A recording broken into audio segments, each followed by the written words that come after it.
झुंझुनू जिले के चर्चित हिस्ट्री शीटर डेनिश बावरिया हत्याकांड में पुलिस को बड़ी सफलता मिली है। पुलिस ने 50-50 हजार रुपए के इनामी 3 मुख्य आरोपी हितेश मील, प्रशांत उर्फ पोकर और अजय उर्फ संदीप जाट को गिरफ्तार किया है। पुलिस अधीक्षक ब्रजेश ज्योति उपाध्याय के निर्देशन में बनी विशेष टीम ने आरोपियों को धौलपुर रेलवे स्टेशन पर सचखंड आपको बता दें एक्सप्रेस के जनरल डिब्बे से भीख मांगते पकड़ लिया। फरारी के दौरान आरोपी ट्रेन में भीख मांगकर गुजारा करता था।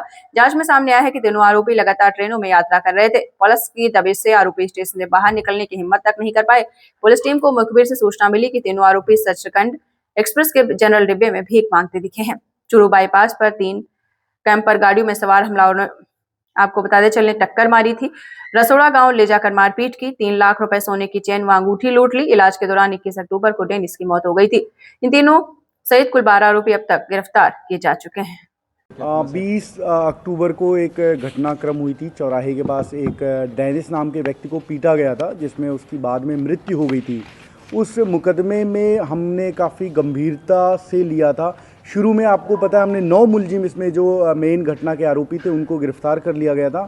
उसमें अभी भी 6 मुलजिम जो हैं फरार चल रहे थे, जिनके विरुद्ध श्रीमान आईजी महोदय ने अभी 2 दिन पहले 50 हज़ार के इनाम घोषणा किया था। उसमें से 3 मुलजिम ऐसे थे जो घटना के सूत्रधार बोल सकते हैं। प्रशांत, पोखर, अजय और हितेश जो घटना के मेन सूत्रधार थे, जिन्होंने इस घटना का प्लान किया था। उन मुलजिमों के पीछे हमारी टीम 1 महीने से लगी हुई थी और हमारी टीम अभी एक बहुत बड़ी कार्रवाई की है। हमने 3 50 हज़ार के आरोपियों को हमने गिरफ्तार किया है और हमने जिस तरह से इनको दस्तयाब किया वो मेरे ख्याल से राजस्थान पुलिस के लिए एक बहुत ही अच्छा वाटरशेड टाइप का है। हमने चलती ट्रेन में जो मुलजिम भीख मांग रहे थे उनको हमने पहचाना और हमने उनके भीख मांगते हुए समय उनको उठाया है, जो कि हमारी जो डर था, हमारा जो राजस्थान पुलिस का डर था, उसकी वजह से ये मुलजिम इधर घुस ही नहीं रहते, ये मध्य प्रदेश साइड घूम रहे थे। तो हमारी जो टीम है, श्रवण नील जो नए एसएचओ लगे थे, इन्होंने इस चैलेंज को आते ही इस चैलेंज को स्वीकारा और एक स्पेशल टीम बनाई गई थी जिनमें मुख्य जो प्रवीण कांस्टेबल है, जिसको आप लोग भली बात जानते हो, जो काफ़ी चोरियों का खुलासा करता है, वो कांस्टेबल और उसके साथ 2-3 और मेन किरदार थे जिनका इस नोट में नाम है। चैनाराम कांस्टेबल धनूरी से, रुपेंद्र ओला मलसीसर से और कोतवाली झुंझुनू की जो टीम है, परवीन, वीरेंद्र, संदीप और अनिल, इनकी टीम ने श्रवण जी के नेतृत्व में और हमारी पूरी सीओ साहब और एडिशनल एसपी साहब, हम लोग दिन भर इसको मॉनिटर करते हुए इन टीमों को सफलता की तरफ ले गए। और इसमें सबसे जो खासियत ये है कि इनके जो सारे ठिकाने थे राजस्थान के, आपको जैसा ज्ञात हो, हमने इनको शरण देने वालों को भी अरेस्ट कर रखा था, जो इनको गाड़ी प्रोवाइड करते थे उनको गिरफ्तार कर लिया था, जो घर में अपने रुकवाते थे उनको गिरफ्तार कर लिया था। तो हमने इनके जितने भी कॉन्टैक्ट, जो आप बी पार्टी बोलते हो सीडीआर के, वो सब हमने ध्वस्त करके ब्लॉक कर दिया था। तो इनके पास कोई ठिकाना नहीं बचा था, इनके पास पैसे भी नहीं बचे थे। इन्होंने भीख मांगने का प्लान किया कि हम भीख मांग के अपना गुजारा कर लेंगे, लेकिन झुंझुनू पुलिस और राजस्थान पुलिस के हम कब्जे में नहीं आएंगे।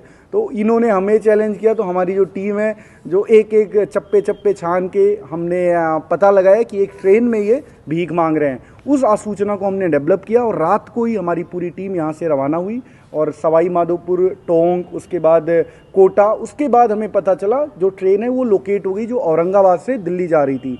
उस ट्रेन को हमने फिर इंटरसेप्ट किया दूसरी टीम से धौलपुर के पास। धौलपुर में हमारी टीम के मेंबर एक बोगी में चढ़ गए और हम उस पर तलाशते रहे। हमने पहचान लिया कि हाँ, ये हट्टे कट्टे लोग जो भीख मांग रहे हैं वो प्रशांत, पोखर, अजय मील और हितेश है। फिर हमने उनको पकड़ के लाया। लाते समय आपको पता होगा उनकी अभी आपको फुटेज दिखाएंगे भीख मांगते हुए की, कैसे आपको लगेगा, आपको देखेंगे। सर, ये कितने टाइम से भीख मांग रहे थे, यानी कि यहाँ से भागने के बाद कहाँ पे गए थे? ये एक्चुअली में सबसे पहले जैसे ही घटना हुई, हमने हॉट परस्यूट में, आपको ध्यान है, 1-2 दिन के अंदर मेन मुलजिमों को पकड़ लिया था। उसके बाद हम इनके जो जयपुर के ठिकाने हैं, जहाँ पे हमारे पास सूचना थी ये जयपुर गए हैं, उस ठिकानों को हमने पूरा घेराबंदी कर दिया। एक बड़ी कॉलोनी थी, उसको हमने घेर लिया। वहाँ से किसी तरह से निकले, इनको लग गया कि राजस्थान पुलिस और झुंझुनू जिले की पुलिस अब इनके पीछे पड़ी है, तो इन्होंने यहाँ से आउट हो गए। 1-2 बार और हमें मध्य प्रदेश में इनकी सूचना मिली थी 20 दिन पहले के अराउंड। वहाँ पे गए तो वहाँ कोई रेड लाइट एरिया वगैरह में भी ये गए थे ठिकाना काटते हुए। वहाँ पे भी मतलब कुछ इस तरह के गंदी और जगहों पे जाते थे ये।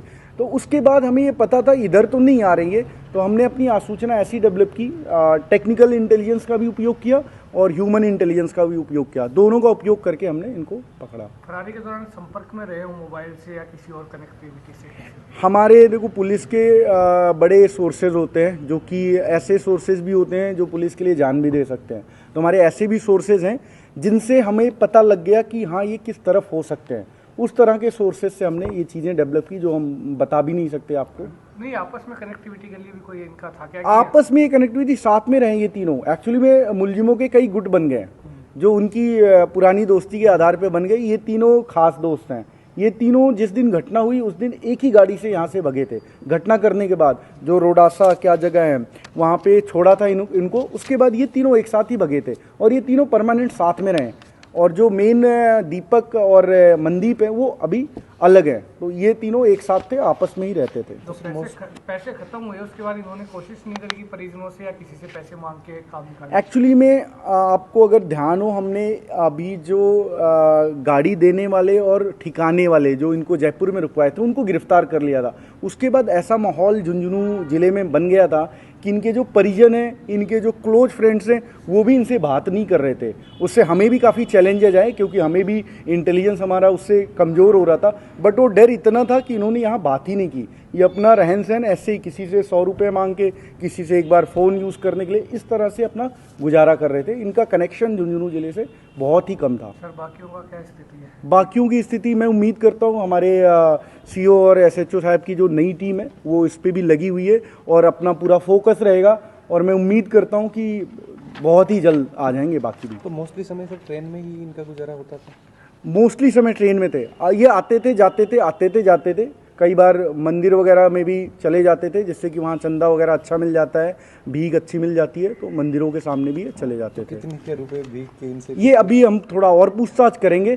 एक मुलजिम और मैं मतलब हमारी एक टीम और लगी हुई है, जल्दी एक और सफलता भी मिलेगी। शायद आपको 1-2 दिन में एक और मुलजिम का खुलासा करेंगे। सभी दर्शकों को नमस्कार, आदाब। आप देख रहे हैं जनमानस शेखावाटी न्यूज।